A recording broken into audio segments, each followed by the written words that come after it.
Kamusta lahat kayo mga vegan? Andito na lang po tayo sa karagatan kung saan tayo kumukuha ng ating pang araw-araw panggastos. At dahil nga sa gusto makipagtulungan ng aking kumpare na si paring Jojo, ito, disesen niya sa akin mga binibideo niyang ang kanyang pangingisda at para aking ma-edit at i-upload sa aking YouTube channel. At ang sa ganun makatulong din sa aming pang araw-araw at makatulong din sa ibang tao kung sakasakaling kumita kami na maganda. At dahil nga nandito ako sa Maynila, susubukan natin mag voice over. First time ko po mag voice over dito sa vlog na to dahil hindi nila ako kasama sa dagat. At si paring Jojo ang nagbibideo. Shoutout sa paring Jojo. Sana makarami kayo ng huli ngayon. Panoorin po natin ang kanilang pangingisda. Ang tawag po sa pangalan ng pangingisda na yan ay kitang. Yan po yung maraming taga. Bago po nilain yan, nilalaglag muna nila, may bato-bato po yan. Tapos nilalaan habang tumatakbo yung bangka. At pag meron pong mga huli na, patatakbuhin ng paminor yung bangka. Tsaka nila isa-isa rin kukunin yung mga isda.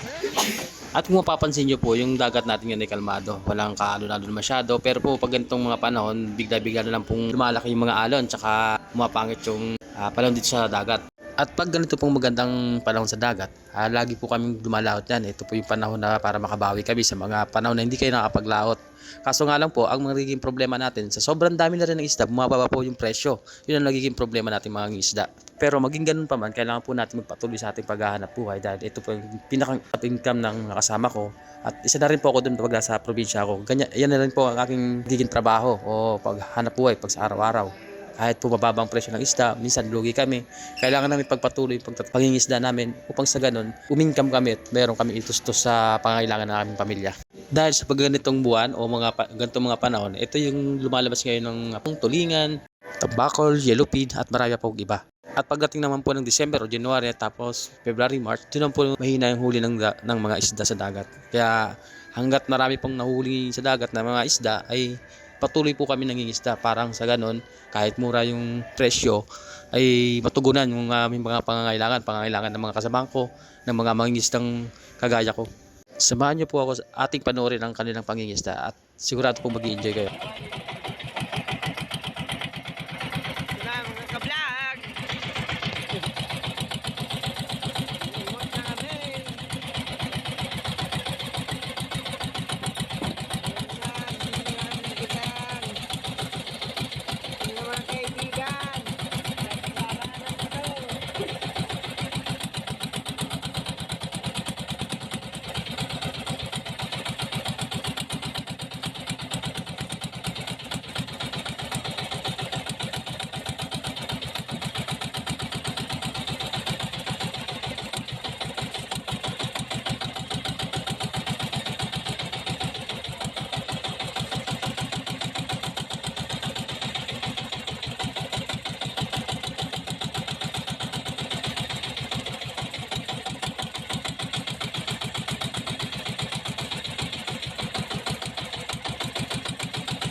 At kung napapanood niyo po yung mga vlog ko sa YouTube at saka sa Facebook, makikita niyo po na si paring Jojo ay ilang beses ko na rin pong kasama sa laot na siya po yung unang kauna-unahan na nagsama sa akin sa laot na masubukan ang katag ng aking dibdib kung kakayanin ko ba yung alon at hilo sa laot. Kasi hindi po biro ang buhay pananagat po. Kailangan po malakas ang loob mo, tapos matibay ang dibdib mo at kailangan syempre malakas din ang yung pangangatawan. At kung hindi nyo po natatanong, pagkakayo po ng isda, lagi po kayong basa. Sadyang napakahirap po talaga pong isda. Pero pag ito po ay hindi nyo nakasanayan lang, hindi nyo na rin po alintana yung pagod at kahirap pag once na nasanay na po kayo sa dagat.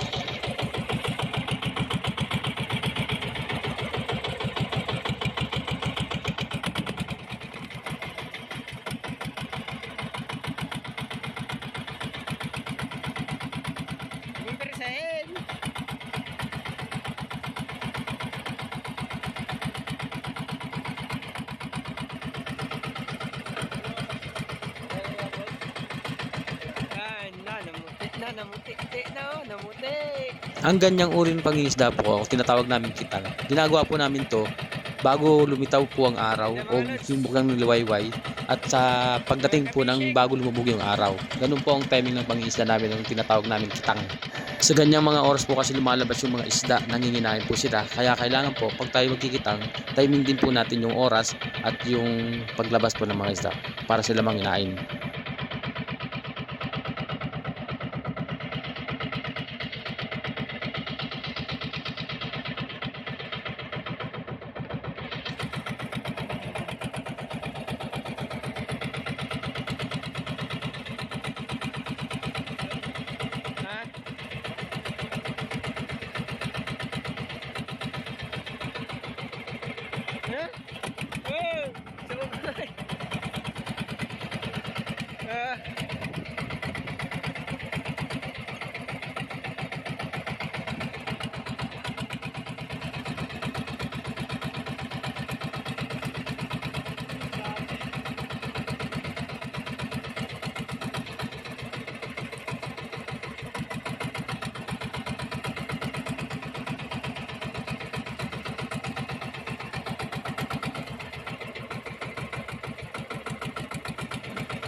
Kinakain, no? Wala mo, ta kinakain.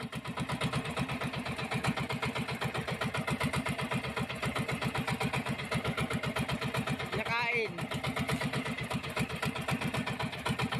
Kung mapapansin nyo po, walang humpay yung huli nila. Tuloy-tuloy po. Kasi pagka ganyan pong hila, tas maraming isda, tuloy-tuloy po yan. Kabilaan po yan kasi yung pagtanggal ng isda, laglag po sa kabila yung taga na naman. Hindi pa po natatapos yung hilat sa kabila, yung nilaglag nilang taga ng kabilaan, kinakain na naman. Kaya walang humpay po yan. Ganyan po talaga pagdating sa kitangan. Pahuli ng isda. Kaya kung mapapansin nyo po, medyo nakakangali din po yung ganyang posisyon. Kasi tuloy-tuloy yung kain ng isda, hindi po kayo pwedeng tumigil eh. Kasi tuloy-tuloy po yung kain ng isda niyan eh. Hanggang sa matapos po yan, hanggang wala nang dumawi. Ngayon po, minsan hindi maiwasan na maputulan kami ng nylon o yung tinatawag natin kitang.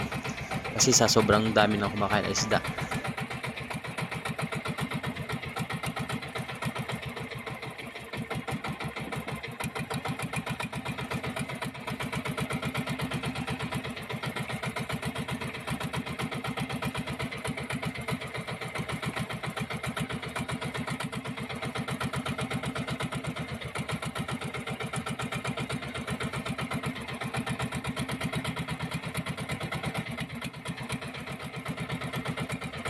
Hindi na po namin naipakita sa inyo yung pagtimba ng isda kasi gawa nga po na si Paring Jojo ay nagpapaktis pa lang po sa kanyang pagbibideo. Sa mga susunod po, ipakikita namin po sa inyo kung ilang kilo po ang aabutin ng kanilang manghuli.